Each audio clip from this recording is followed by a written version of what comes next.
Bien, vamos a terminar de ver un poquito lo que es un sistema operativo. Vamos a entrar a modo presentación. ¿Se ve cortado? ¿Puede ser?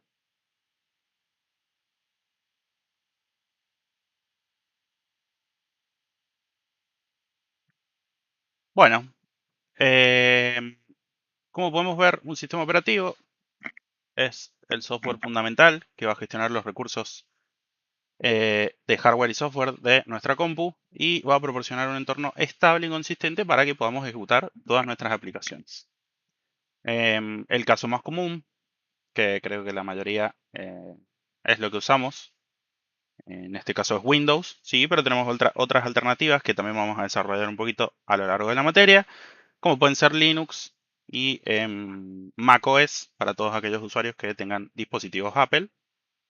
Em, Tienen sus similitudes y tienen sus diferencias. Obviamente que al ser Windows el más común es donde se desarrolla un poco más la base de las aplicaciones. Así que bueno,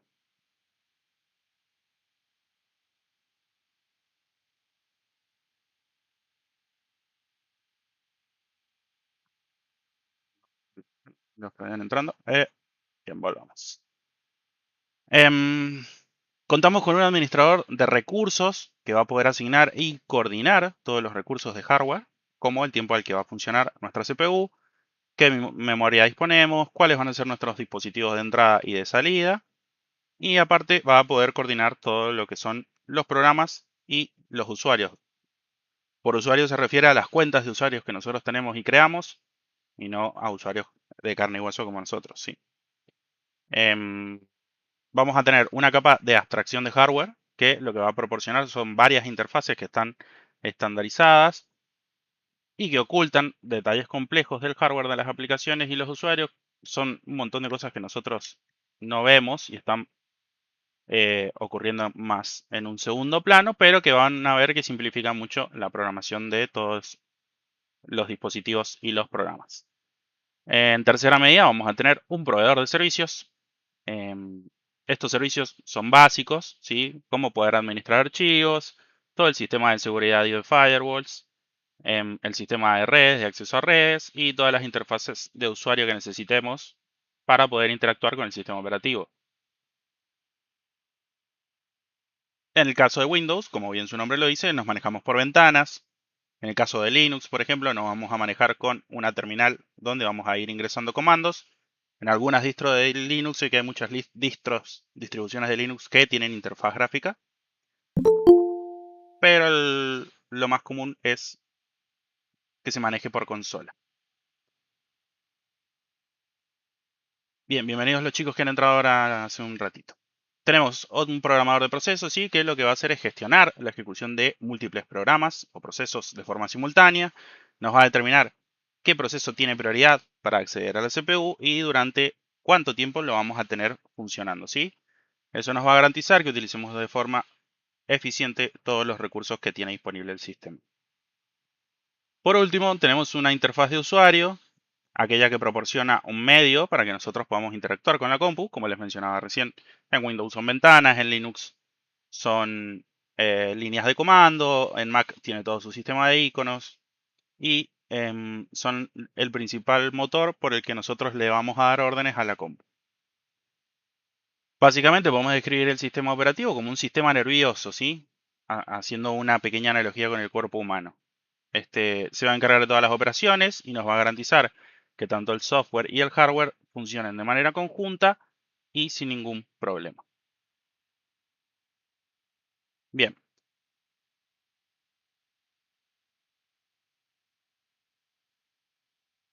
vamos a ver que la interacción entre el hardware y el sistema operativo se da en varios pasos, en distintas gestiones, perdón. Tenemos la primera, que es la gestión de todos los procesos, que es donde se crea, donde se programa y donde se finaliza todos los procesos o programas que el sistema operativo va a gestionar de forma detallada y va a poder ejecutar todas las aplicaciones que nosotros necesitemos abrir.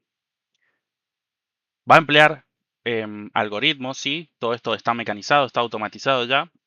Nosotros no vamos a tener mucha injerencia, simplemente vamos a darle la directiva de abrir alguna aplicación o de abrir algún programa y el sistema lo va a ejecutar por nosotros, se va a encargar de toda la fase de gestión del proceso que nosotros le demos, ¿sí? Como mencionábamos recién, estos algoritmos le van a permitir ver de qué manera puede acceder a la CPU, el tiempo, la cantidad de recursos que va a ocupar y cuál va a ser la prioridad de ejecución. Por supuesto que para poder gestionar todos estos recursos vamos a necesitar de la memoria, en este caso la memoria RAM. El sistema operativo va a asignar una porción de memoria RAM a varios procesos distintos, ¿sí? Va a tratar de hacerlo de la forma más eficiente posible y va a utilizar esta especie de memoria virtual que va a permitir que los programas puedan utilizar más memoria de la que hay disponible de forma física, intercambiando datos entre la RAM y todos los dispositivos de almacenamiento secundario, como pueden ser discos duros, de estado sólido, tarjetas de memoria, etc. Además, también en esta gestión se protegen todos los distintos espacios de memoria. ¿Sí? El sistema hace un escaneo y determina, decide qué procesos pueden acceder a la memoria y cuáles procesos no, ¿sí? Perdón, para poder evitar cualquier tipo de vulnerabilidad y cualquier tipo de corrupción de datos. En tercera medida tenemos lo que es la gestión de los archivos, ¿sí? Vamos a ver que organiza, almacena y recupera datos en varios dispositivos para poder darle al sistema una estructura coherente. Esto permite que todos los usuarios y las aplicaciones puedan interactuar con estos datos de manera abstracta sin necesidad de saber cuál es la ubicación física en el disco. También gestiona los permisos de acceso, como hace con la memoria RAM, para poder evitar cualquier vulnerabilidad de seguridad y nos va a dejar un poco más tranquilos sabiendo que todos nuestros datos están seguros, ¿sí? Además de eso, gestiona todas las operaciones de creación, eliminación, lectura y escritura de archivos. Por último, no menos importante, tenemos la gestión de los dispositivos de entrada y de salida. En este caso son todos los periféricos, como pueden ser monitor, teclado, mouse, parlantes, etc. ¿sí? Va a utilizar controladores, mejor conocido como drivers, para poder determinar qué tipo de dispositivo se trata al que nosotros le conectemos y de qué forma lo va a poder hacer funcionar mejor.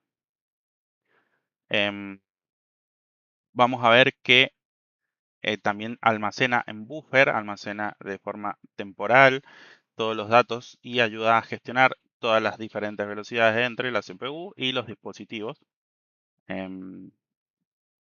Aquellos en particular que son más lentos. ¿Sí? Vamos a notar que va a mejorar mucho la capacidad de la respuesta y la eficiencia en el sistema. Eh, Cualquier duda, cualquier pregunta que surja, interrúmpanme, no se preocupen. Avísenme también si llego a ir muy rápido o si hay alguna parte que no se entiende.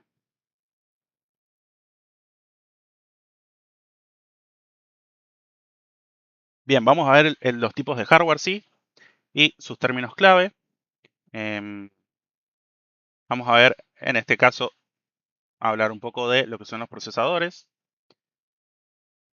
Sí, vamos a ver que todos los procesadores cuentan con núcleos, con hilos y pertenecen a una arquitectura en específico. ¿Sí? Los núcleos son todas las unidades donde se procesan las aplicaciones y, valga la redundancia, los procesos, ¿sí? Que comúnmente conocemos como, por ejemplo, si vamos a armar una compu y estamos buscando un procesador, ese procesador tiene 4 núcleos, significa que tiene 4 bandejitas, por ponerlo de alguna forma, donde se van a repartir las tareas de forma equitativa. A más núcleos, más tareas se pueden hacer de forma simultánea. Después vamos a lo que son los hilos. Los hilos son núcleos virtuales dentro de los núcleos, ¿sí? Que comparten los recursos físicos. Va a permitir que dentro de cada núcleo nosotros podamos también a su vez dividir más las tareas y va a poder gestionar toda la secuencia de instrucciones de forma simultánea, lo que nos va a mejorar muchísimo la eficacia. La eficiencia, perdón. Y por otro lado, tenemos lo que es la arquitectura. ¿Qué es esta filosofía de diseño detrás del conjunto de instrucciones y de su estructura interna de una CPU? Ahora son muy comunes los chips de silicio, por ejemplo, esa es una arquitectura. También nos podemos estar refiriendo a si es ARM, si es X.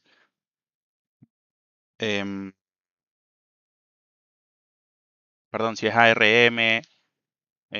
Podemos también hablar de, por ejemplo, hablando de la arquitectura, del tipo de socket en el que se inserta el CPU. Pero en este caso en particular, vamos a ver que tiene una estructura interna, sí.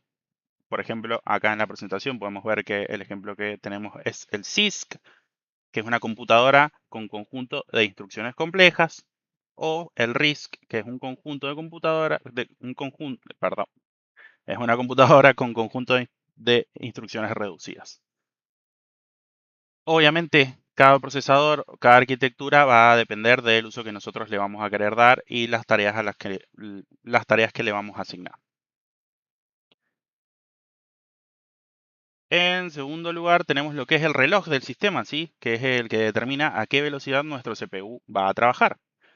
Como les mencionaba, la medida en la que trabajan los CPU se em, contabiliza en hertz, más rápido trabaja, más tareas puede hacer de forma eficiente.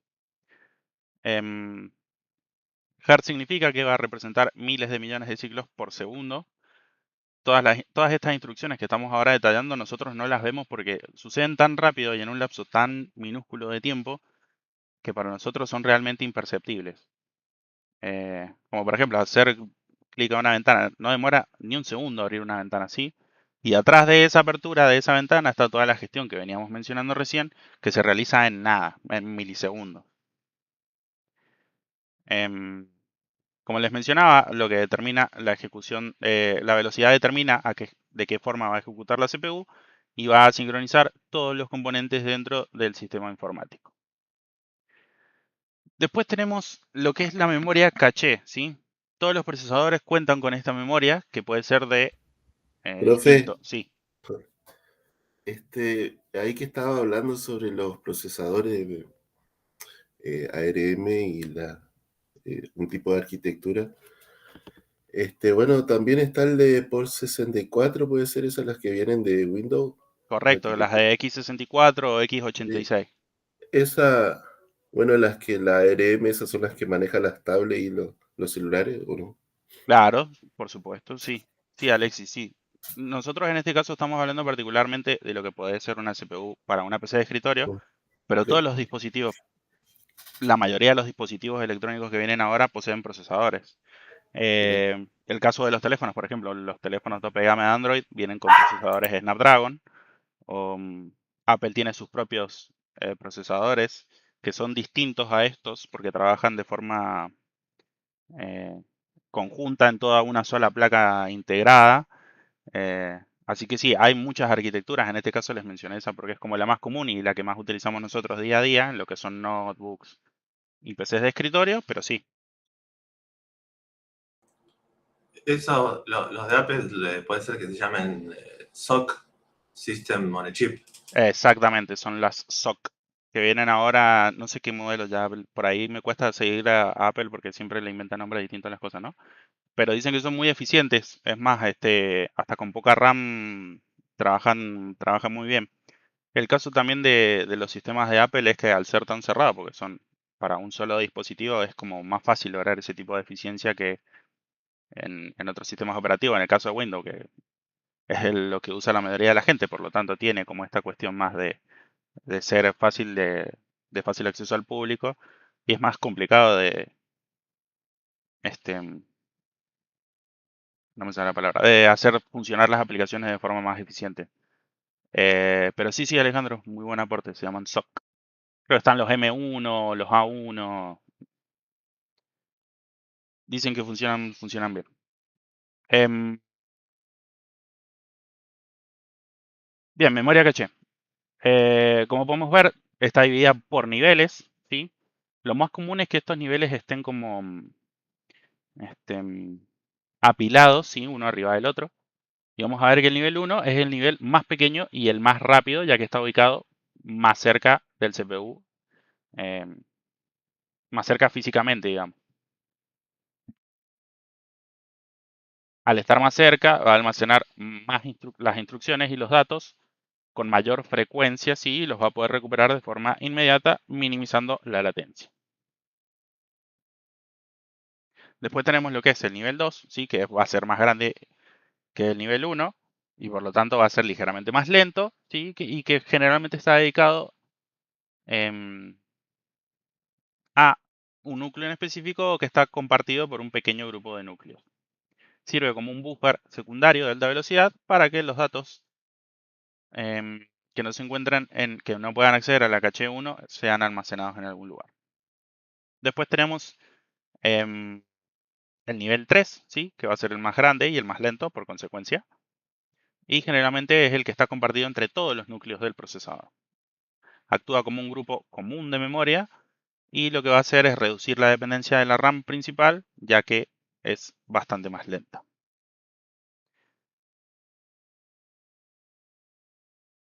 Como podemos ver, todas las piezas que están interconectadas en nuestra placa madre se tienen que comunicar de alguna manera y lo hacen a través de lo que denominamos buses, ¿sí?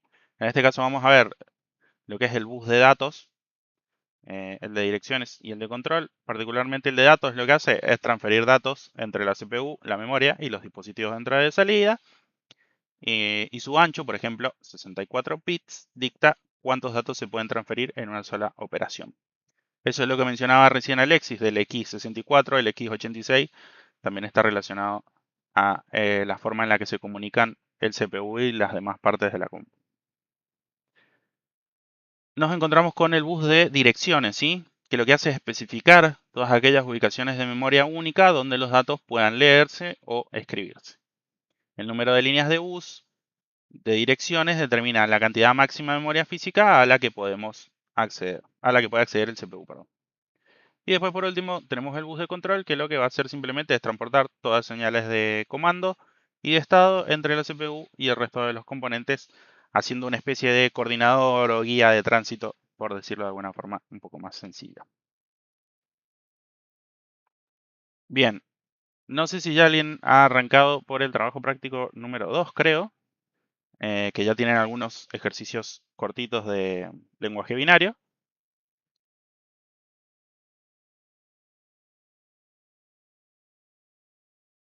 Pero vamos a ver que la representación de los datos es a través de este sistema binario, ¿sí? Que es la forma en la que, ¿cómo podemos explicarlo de una forma más sencilla? ¿Sí? Todos los componentes de la compu funcionan con electricidad, ¿verdad? Y si bien están interconectados con estos buses, tienen que comunicarse de alguna manera, tienen que transcribir o traducir, si queremos agregarles un nombre más cercano a nosotros, todas esas señales o esos impulsos eléctricos en un lenguaje que pueda ser legible para el CPU, la RAM, etc. En ese sentido, lo que se empleó fue el lenguaje binario o código binario, que es toda esta representación de ceros y unos. Si hablamos del binario, tenemos también otros lenguajes, como puede ser el decimal, que tiene base 10, o el hexadecimal, que tiene base 16, que van a ver que el hexadecimal, por ejemplo, está compuesto de 8 números y 8 letras. Y esas combinaciones son lo que determina a qué se está queriendo referir. Acá también vamos a ver, ¿sí? El tamaño o palabras más conocidas para nosotros, como pueden ser, por ejemplo, los bytes, ¿sí? Vamos a ver que el bit es la unidad de datos más pequeña que existe y que va a representar uno de dos estados distintos. Como les mencionaba, la compu funciona con impulsos eléctricos, entonces los estados que puede mostrar son 0 o apagado y 1 o, en este caso, encendido. Profe, ¿puede ser un espacio también, no? Un espacio, un byte o no. Un bit, perdón. El bit, como, si puede ser un espacio, sí. Sí. Solo puede estar en dos estados, pero puede ser un espacio, sí, por supuesto. Sí. Después tenemos que, al agrupar 8 bits, vamos a tener lo que es un byte, ¿sí? Ya que con un bit solo vamos a poder representar una cantidad finita de valores, ¿sí? Entonces por eso se ha empezado hace como 50 años, ¿no? Empezar a agrupar bits para poder trabajar con información que sea más grande. Como les mencionaba, con un byte podemos representar 256 valores diferentes, lo que lo convierte en una unidad más versátil para poder almacenar caracteres individuales, o en este caso todo lo que nosotros le estemos comunicando a través del código binario, números pequeños o códigos de comandos básicos. Como no sé si ustedes han notado, por ejemplo, que desde que se empezó a utilizar el byte, todo como que se va multiplicando por 2, ¿sí? Al ser un código binario, ¿no? Es redundante, pero por ejemplo, si ustedes compran una computadora, van a ver que las opciones son 8 GB de RAM y 16 GB de RAM, ¿no? Y después va a 32 y 64 y 128, se está como multiplicando por 2, ¿sí? Porque justamente es lo que utiliza código binario. Entonces esa es la forma más fácil de poder agrupar pequeños, poder juntar pequeños grupos de bits, así queda un poco más claro, y poder trabajar con información mucho más grande. Ahora hemos llegado a niveles que un bit es prácticamente nada, ¿sí? Porque se maneja información muchísimo más grande, se procesan datos mucho más grandes por día, pero para que ustedes puedan entender un poco desde dónde arranca toda esta cuestión. Después vamos a ver que tenemos lo que denominamos como palabra, que en este caso es una colección de bits, ¿sí? Que representa una unidad natural de datos que un procesador maneja a la vez. Los tamaños de palabra comunes son 32 o 64 bits. Y esto influye de forma directa, que es lo que les mencionaba, en las capacidades de procesamiento de la computadora y cómo direcciona la memoria.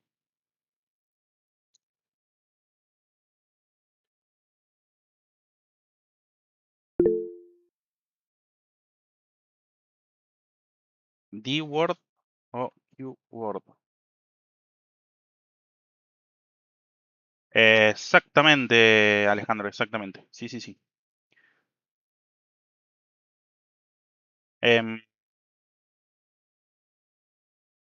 Bien, sigamos. Codificación de... No sé si hay alguna duda, si estoy yendo muy rápido. Como les dije, si necesitan interrumpirme, tienen alguna duda, me avisan. No sé si estamos yendo muy rápido, estamos bien.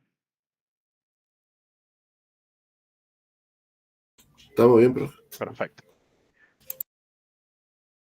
Bien, vamos a ver que tenemos lo que es la codificación de texto, ¿sí? Que vamos a ver que va más allá de todos los caracteres simples. Y obviamente necesitamos una forma de representar texto que sea legible para nosotros, porque esa es la forma más sencilla en la que vamos a poder comunicarnos con la compu, ¿sí? Nosotros poder escribir en un idioma que sea legible y entendible para nosotros y que después la computadora haga la transcripción necesaria y se comunique con las partes correspondientes. Vamos a ver que las compus utilizan un esquema de codificación que van a asignar patrones binarios específicos a cada carácter. Lo que va a permitir que el texto se almacene, se transmita y se muestre digitalmente. Y esto, como lo vamos a ver ahora, es el famoso código ASCII o ASCII, que es este código estándar norteamericano. No es el único, porque también está el código que abarca lo que es el idioma, todo lo que son los idiomas asiáticos, por ejemplo, el ruso, el idioma nuestro, ya que incluye letras que en el alfabeto norteamericano no hay, como la ñ.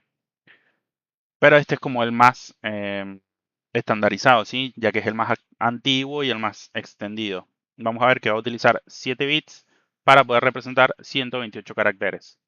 Esto va a incluir todo el alfabeto inglés en mayúscula y en minúscula, números, signos de puntuación y caracteres de control básico, como por ejemplo, vamos a ver abajo, una A se representa como 01, 00, 00, 01.